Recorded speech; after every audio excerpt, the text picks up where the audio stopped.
아버지 하나님, 오늘도 하나님의 말씀을 들고 단위에 서신 안용대 목사님께 특별히 함께 하시고 우리에게 하나님의 말씀을 증거하실 때 우리의 영혼에 하나님의 생명의 빛이 비치게 하여 주시고 그 빛으로 인하여 어둠을 이길 수 있는 권세를 허락하여 주시옵소서. 이제 예배 첫 시간이 오니 마치는 시간까지 온 7년과 진정으로 주님께 예배하는 시간 되게 하여 주시옵소서. 감사하며 예수님 이름 받들어 기도드리옵나이다. 아멘.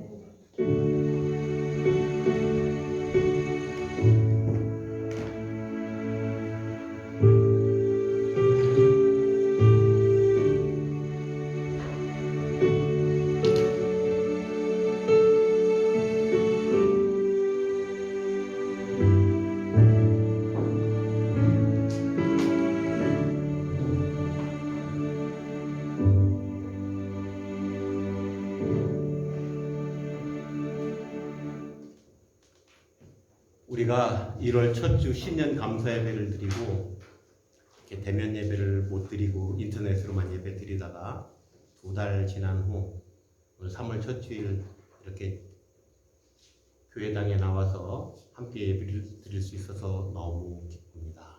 우리 이렇게 인도해 주신 하나님께 영광의 박수 한번 올려드리겠습니다.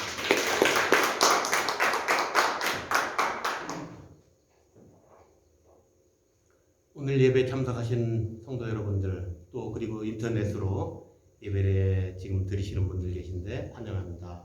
우리 인사 한번 할까요? 주의 사랑으로 사랑합니다. 주의 사랑으로 축복합니다.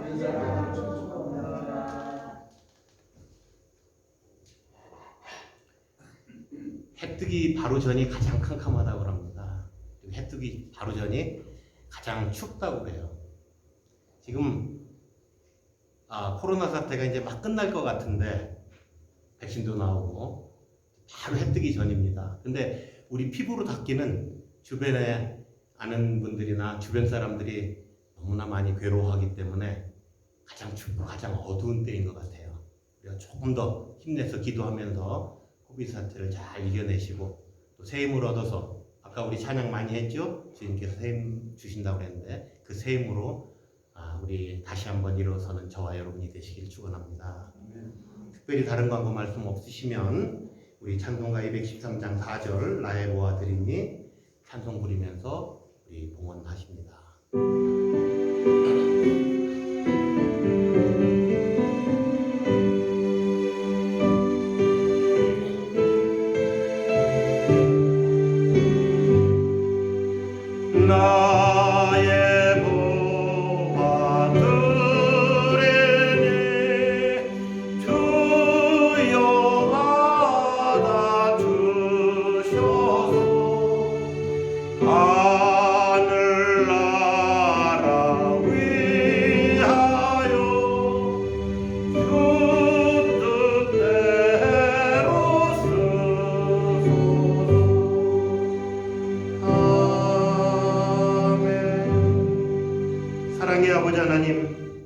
주님을 사랑하는 주의 백성들이 주 앞에 나와 예배할 때 빈손으로 나오지 않고 귀한 예물을 주님께 드립니다.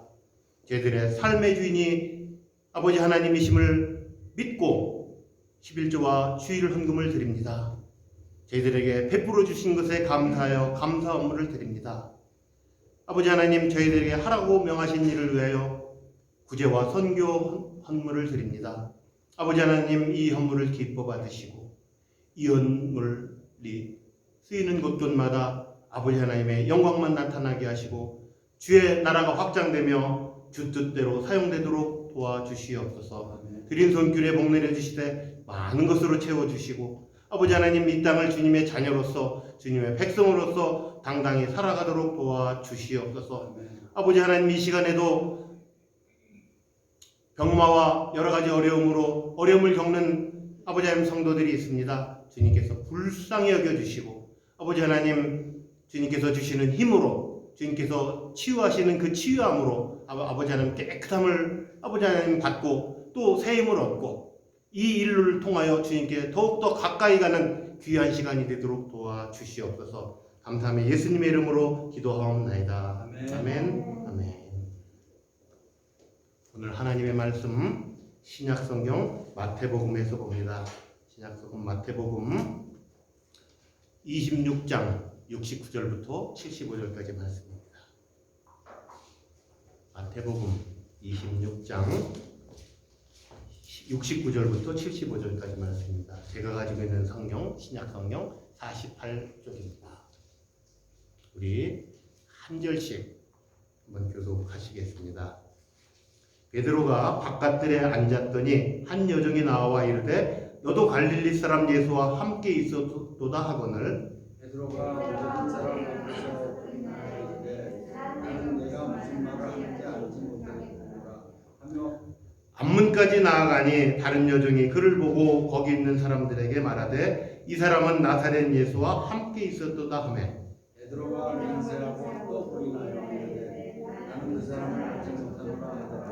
조금 후에 곁에 섰던 사람들이 나와 베드로에게 이르되 너도 진실로 그 도당이라 내 말소리가 너를 표명한다 하거늘 그가 저주하여 맹세하여 이르되 나는 그 사람을 알지 못하노라 하니 곧 닭이 이르더라. 다 같이 이에 베드로가 예수의 말씀에 답을 이전에 내가 3번 나를 부인하리라 하심이 생각나서 밖에 나가서 심히 통곡하니라. 아멘. 사순절을 시작하면서 사순절에 얽힌 사람들 이야기를 시작했습니다. 첫 번째 주일날 가룟 유다에 대해서 좀 설명을 했죠. 지난 주일은 우리 쉼터교회 이충일 목사님이 말씀을 전해주셔서 다른 말씀이었는데 한번 가룟 유다를 되돌아볼까요? 가룟 유다는 인간적으로 아주 똑똑한 사람이었습니다. 근데 그 인간적으로 똑똑함 때문에 하나님의 크신 구원의 계획을 오히려 자기 똑똑함을 주장하다가 알질 못했다고 했어요. 그리고 돌이켜 회개를 했지만 회개를 한 건 아니죠. 돌이켜 가슴에 어떤 책망은 받았지만 참된 회개를 하지 못하고 자살을 하는 그런 일에 이르렀어요. 사도행전에 보면 목매달았는데 그 줄이 끊어져서 나무가지에 이 배가 가라져서 창자가 흘러나왔다 이렇게 기록되어 있어요. 아주 처참한 죽음을 맞이했죠. 오늘은 예수님의 수제자라고 하는 베드로 사도에 대해서 좀 알아보려고 합니다. 예수님이 고난 받을 때 베드로 사도는 3번 예수님을 부인하는 그것도 수제자가 예수님을 위해서는 목숨까지 내놓겠다고 큰 소리치던 제자가 베드로가 반석이라고 예수님이 이름까지 바꿔주신 베드로가 그런 예수님을 배신하는 그런 일을 한번 뒤돌아보면서 왜 그런 일이 있었습니까? 우리 삶에는 그런 베드로와 같은 배신하는 때는 없는가 하는 것들을 한번 돌아보면서 은혜를 나눌까 합니다. 현대의학의 아버지라고 하는 히포크라테스는 인간을 기질별로 4가지 기질로 나눴어요. 물론 모든 인간을 4가지 기질로 이렇게 정확하게 나눌 수는 없습니다. 나중에 학자들이 연구하고 뭐 한다 해서 그 4가지가 서로 조금씩 합치고 뭐 여러 가지 성격이 복합적으로 나타나긴 하지만 기본적인 성격으로 4가지를 이야기합니다. 그 첫 번째 성격이 다혈질이라는 거예요. 다혈질. 그리고 두 번째 성격이 우울질, 세 번째가 담즙질, 네 번째가 점액질이라고 합니다. 그러면서 교회에서 많이 그 은사 세미나를 하는 목사님들 강의를 들어보면 하나님이 우리에게 주신 기질대로 우리의 기질을 잘 활용하고 은사를 활용해서 거기에 맞는 곳에서 봉사하는 게 좋다. 그렇게 얘기할 때 다혈질의 대표적인 성경의 사례로 베드로를 들어요. 베드로가 다혈질의 사람이다. 이렇게 베드로를 듭니다. 그러면서 다혈질의 특징이 뭐냐면 다혈질의 사람들은 외향적입니다.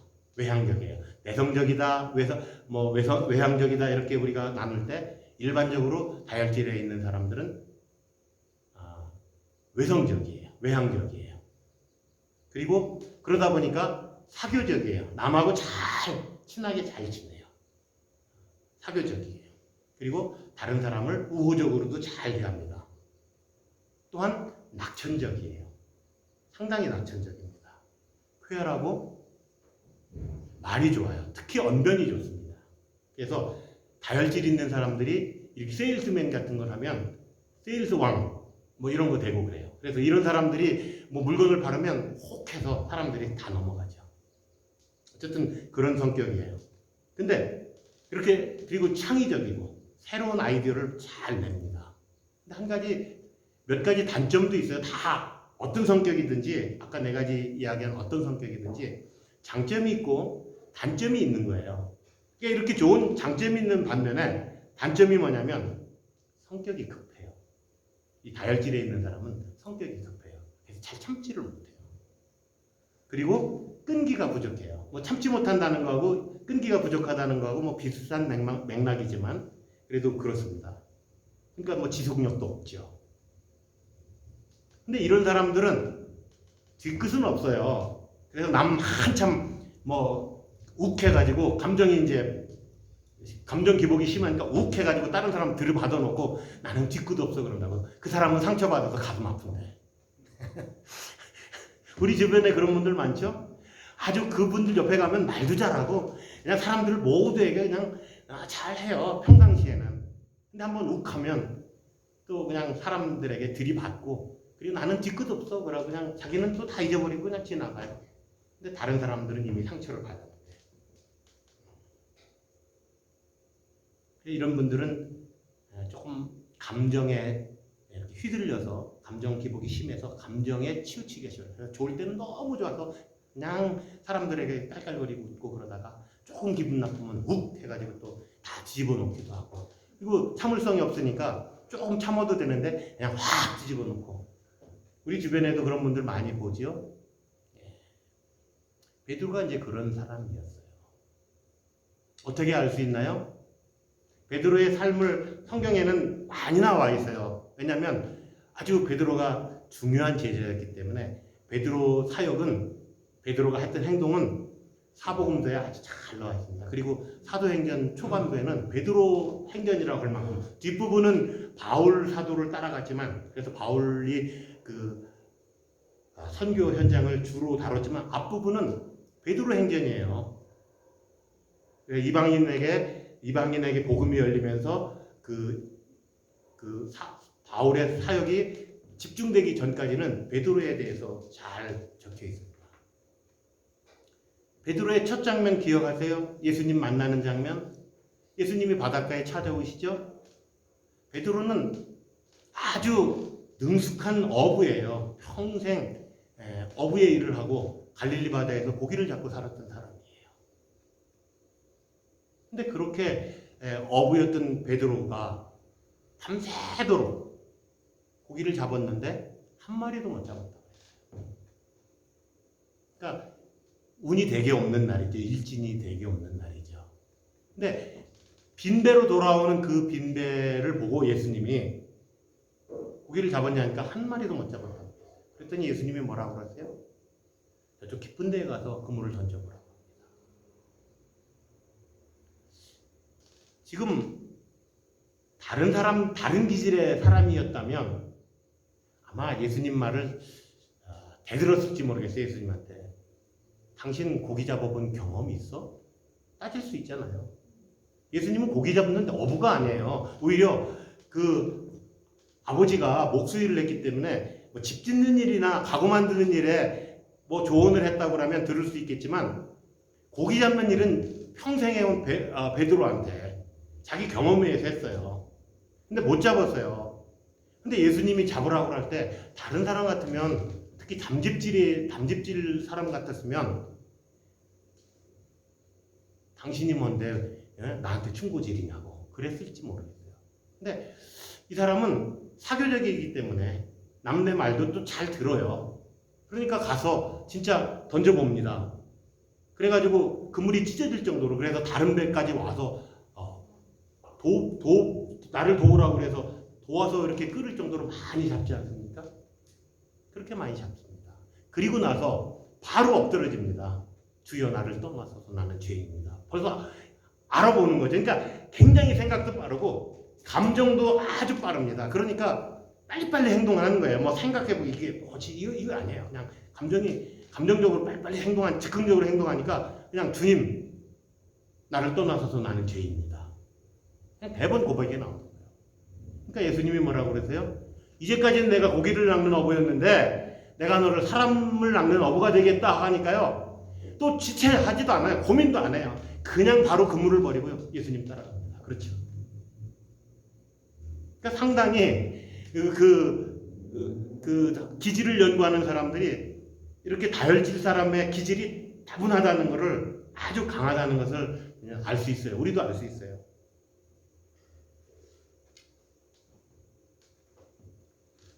예수님이 뭘 물어보면 다른 제자들은요 이렇게 생각을 하고 대답을 안 할 때가 많아요. 그렇잖아요. 잘못 얘기하면 우리 그런 말 있죠. 가만히 있으면 중간을 가는데 잘못 얘기해서 괜히 꼰치가 한다고 그냥 가만히 있으면 중간을 가는데 그래서 특히 우리나라 사람들의 기질이 뭘 잘 못 물어봅니다. 그래서 미국에 이민 온 사람들이 처음에 1.5세들이죠. 학교에 가면 좀 어려움을 겪는 게 뭐냐면 미국 애들은 아주 질문을 잘 하는데 그리고 질문이 좀 바보 같은 질문이라도 선생님들이 다 받아주는데 한국에서는 좀 바보 같은 질문하면 선생님이 쫑코 주고 뭐 계속 뭐라고 나무라고 그러니까 그거에 주눅 들어서 한국 사람들은 가만히 눈치 보다가 중간 가는 그런 타입이 많은데 베드로는 그렇지 않아요. 그냥 생각나면 바로 즉흥적으로 그냥 얘기하는 거예요. 그래서 예수님이 오실 때 그런 말도 하죠. 제자들한테 물어봐요. 세상 사람들이 나를 엘리야가 다시 왔다고도 하고 선지자 중에 한 사람이라고도 하는데 너희는 나를 어떻게 생각하냐? 그러니까 다른 제자들은 말을 못하고 이걸 뭐라고 해야 되나 생각하는데 이 즉흥적인 베드로는 대번 나옵니다. 주는 그리스도시요 살아계신 하나님의 아들입니다. 그러니까 그 말이 맞다. 그러면서 뭐라고 하세요? 그 반석 위에 그 반석이라는 건 뭐예요? 그 신앙 고백 아래 교회를 세우리라. 그래서 우리 교회의 터가 뭔지 아세요? 기초가 뭔지 아세요? 주는 그리스도시요 예수님이 그리스도요 살아계신 하나님의 아들이라는 게 모든 교회의 기초인 거예요. 그 기초에 교회를 세우겠다. 그리고 천국문의 키를 너에게 주겠다. 그래서 캐톨릭에서는 사도 베드로 사도를 초대 교황이라고 생각하고 계속 그 교황의 대를 잇는 현 교황이 하늘문에 키를 가지고 있다고 생각을 해서 좀 잘못된 그런 결정도 많이 합니다. 그리고 그게 맞다고 믿을 때가 많아요. 그래서 교황이 성경보다 앞서는 그런 잘못을 저지를 때가 캐톨릭에서 가끔 있습니다. 우리는 그런 건 조금 조심해야 돼요. 그런 것들이 있습니다. 어쨌든 그렇게 남들보다 먼저 대답하고 그래서 남들보다 칭찬도 많이 받았지만 너무 급하게 대답하는 바람에 또 혼나기도 많이 혼납니다. 어떻게 혼나요? 이런 말씀을 한 다음에 너희가 나를 그리스도로 믿느냐? 그럼 나는 그리스도의 사역을 하기 위해서 이제 죽음을 얘기하십니다. 그러니까 베드로가 그런 일이 어떻게 일어납니까? 절대로 그렇게 할 수는 없습니다. 내가 내 목숨을 다해서라도 주님을 지키겠습니다. 그럽니다. 인간적으로 의리도 되게 많은 사람이에요. 이 다혈질 있는 사람들은 의리도 있어요. 그러니까 의리를 내보인 거죠.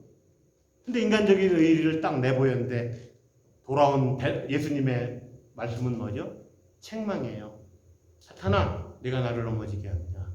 사탄아, 내 뒤로 물러나라 하고 그냥 대번에 혼나죠. 왜요? 인간적인 의리는 있었지만 하나님의 구원 계획을 가룟 유다와 같이 잘 이해를 못한 거예요. 정치적인 메시아를 자꾸 생각하는 거죠. 그때 제자 12명이 다 그런 거예요. 예수님이 예루살렘에 올라가서 로마 군대를 다 물리치고 정치적인 왕이 된다고 생각을 했던 거예요. 그러니까 제자들이 자꾸 뭐라고 싸워요? 예수님이 나중에 왕이 되면 예수님 오른편에는 누가 앉고 왼편에는 누가 앉느냐 가지고 싸우잖아요. 2인자, 제3인자는 누가 되냐 가지고 싸우잖아요. 예수님의 사명은 모든 인류를 구원하기 위해서 십자가에 달려 돌아가시는 일이 구원의 길인데 그 일은 아무도 생각을 못하는 거예요. 그러니까 하나님의 그 놀라운 그 계획을 우둔한 인간의 생각으로는 이해할 수가 없는 거예요. 제가 이런 말은 설교 시간에 여러 번 하죠. 인간들끼리도 수가 높은 고수의 수를 하수는 감히 따라서 할 수가 없다 그래요. 제가 바둑을 제법 두는 편이거든요. 근데 세계에서 내놓으라고 하는 프로 기사들 바둑을 보면 제가 이해 못할 때가 많아요. 왜 저런 수를 저기다 두지? 근데 그게 잘 두는 수거든요. 그러니까 뭐 세계 1, 2위 하는 프로 기사잖아요. 저보다 같은 인간이면서 조금 잘하는 사람 수도 못 읽는데 우리 사람들이 하나님의 수를 다 읽는다는 건 말도 안 되는 거죠. 그래서 저는 제가 이해 안 갈 때는 그렇게 기도한다고 했어요. 하나님 좀 모르겠습니다. 하지만 이 모든 것이 합력하여 선을 이룬다고 하셨사오니 이 일을 통해서도 선을 이룰 줄 믿습니다. 그냥 그런 믿음 가지고 나간다고 그랬잖아요. 코로나 사태가 우리에게 어려움을 겪어주고 우리에게 힘든 일을 겪게 하세요. 우리가 왜 그런지 이해를 못합니다. 솔직히 저 이해 못할 때가 많아요. 근데 하나님 이 일을 통해서도 하나님 선을 이루신다고 하셨사오니 주님 선을 이루시옵소서.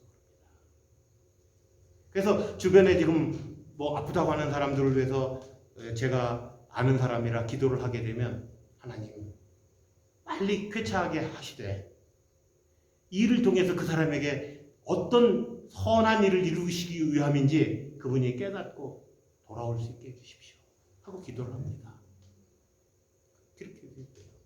신앙생활을 잘 하다가 조금 나태해진 사람에게는 어쩌면 채찍의 손길이 될 수도 있어요. 신앙생활을 하다 길을 떠난 사람들은 다시 돌아오게 하는 하나님의 사랑에 매일 수도 있어요. 어떤 사람들에게는 이번 기회에 하는 일을 다른 길로 이렇게 옮겨가기 위해서 그 길을 막으시고 다른 길을 열어주시는 길일 수도 있어요. 우리는 그 길이 어떤 일인지 알 수 없습니다. 하지만 계속 깨어서 기도하면서 하나님이 나에게 이야기하시는 일이 나를 어느 쪽으로 몰고 가시는지를 어느 쪽으로 우리 목자라고 하셨어요. 다음 꼴이 어디에 있는지를 아시기 때문에 그쪽으로 몰고 가시는데 나는 사망의 음침한 골짜기를 건너는 게 두려워서 못 가는 거예요. 하나님은 목자는 사망의 음침한 골짜기를 걸어가야 새로운 목표지가 나오기 때문에 그리 데리고 가는 거예요. 그리고 사망의 음침한 골짜기지만 내가 지팡이와 막대기로 너를 지켜준다고 하고 가는데도 우리는 불안한 거예요. 모르니까.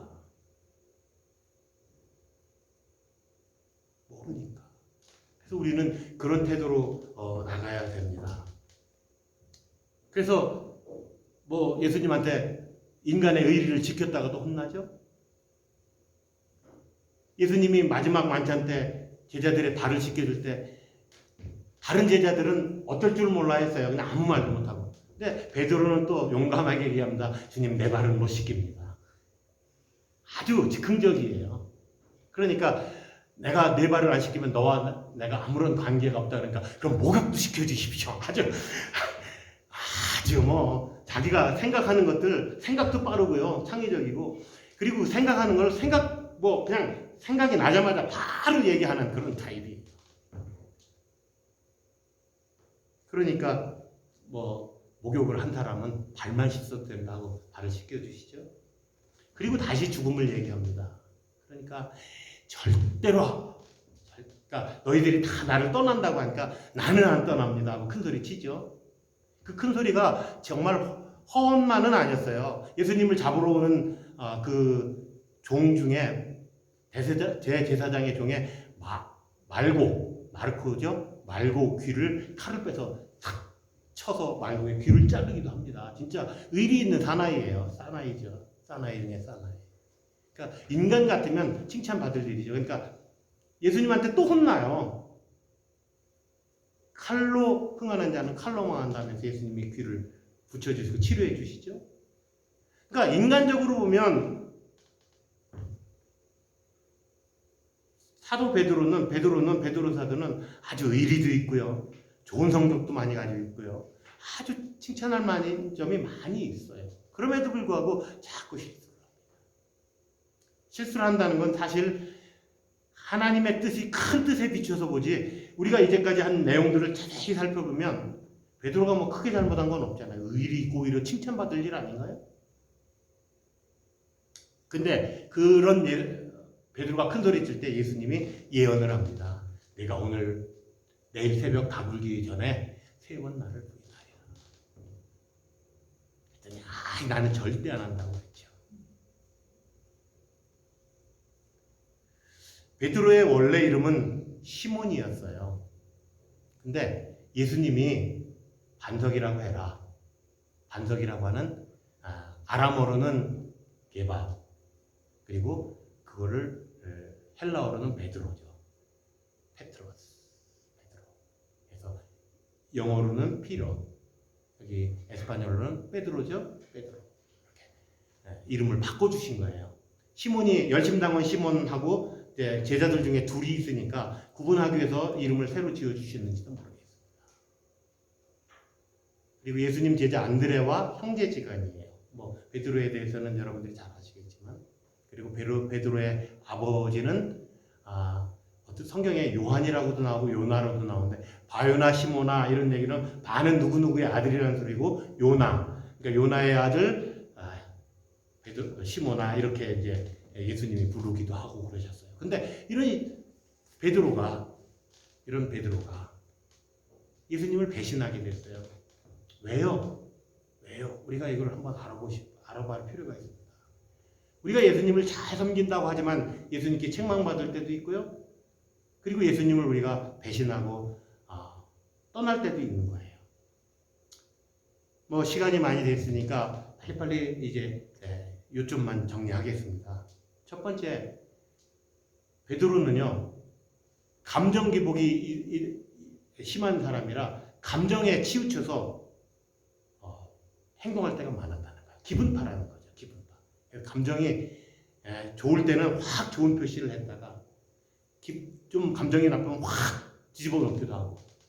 혹시 우리 중에 이런 성격을 가지고 있는 사람들은 조금 더 차분해질 필요가 있습니다. 차분하게.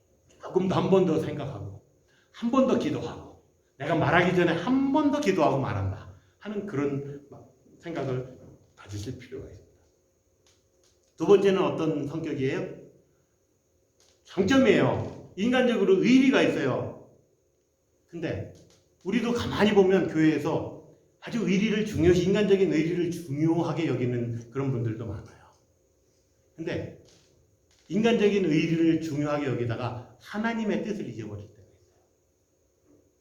내가 내 친한 친구이기 때문에 그 친구 편, 의리 때문에 하나님의 뜻을 저버리고 친구 편을 들을 때가 있어요. 그래서 교회 문제를 일으킬 때도 있는 거예요.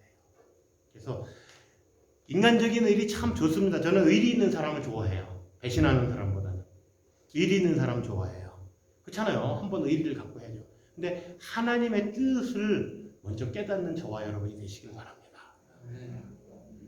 근데 이렇게 의리 있는 이 의리를 크게 내세웠던 사도 베드로가 배신했다는 것, 예수님, 그것도 아주 여종 앞에서 부인하고 아주 예수님을 저주하면서까지 부인할 정도로, 또 배신도 할 수 있는 게 우리 인간의 모습인 것을 우리가 기억해야 돼요. 그러니까 우리가 확신한 과신이라고 하죠. 우리가 우리 자신을 과신하면 안 돼요. 우리는 언제든지 넘어질 수 있고 쓰러질 수 있는 나약한 존재임을 기억하고 성령께서 우리를 인도해 주시기를 늘 기도해야 돼요.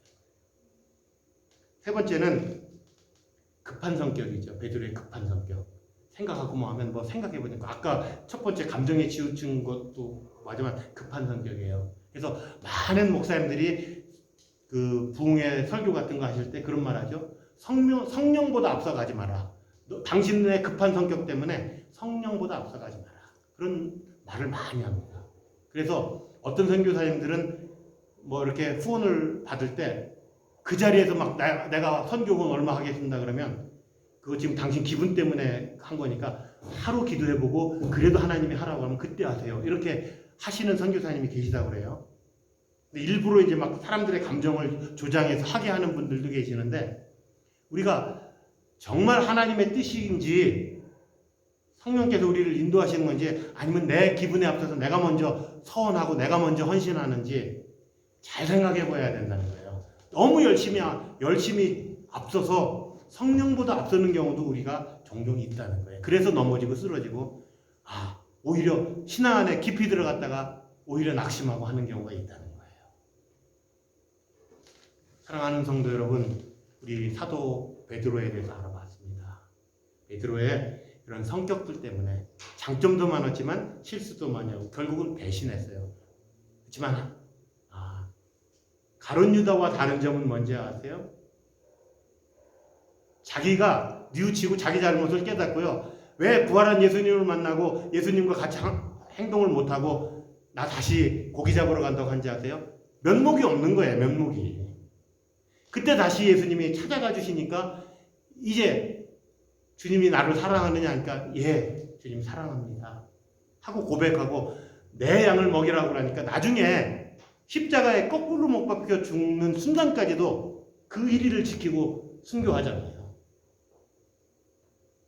우리 인간적인 모습을 가지고 살 때는 베드로처럼 실수하고 베드로처럼 배신할 수 있습니다. 하지만 성령을 받아서 성령의 인도하심을 받을 때 베드로는 아주 강하고 다시 의리 있는 사람, 예수님의 수제자답게 정말 제1대 교황이라고 해도 누가 뭐라고 하지 않을 정도의 대단한 사도, 그리고 사도행전에 보면 놀라운 그 사역들을 해내잖아요. 저와 여러분들이 베드로를 교훈 삼아서 우리가 버릴 건 버리고 또 우리 주님만을 의지하고 성령의 인도하심을 잘 받아서 베드로와 같이 주님께 칭찬받는 한 사람 되시길 축원합니다. 기도하겠습니다. 사랑의 아버지 하나님, 오늘 베드로 사도를 통해서 우리들의 인간이 얼마나 약한 존재인지 다시 한번 생각해 보았습니다.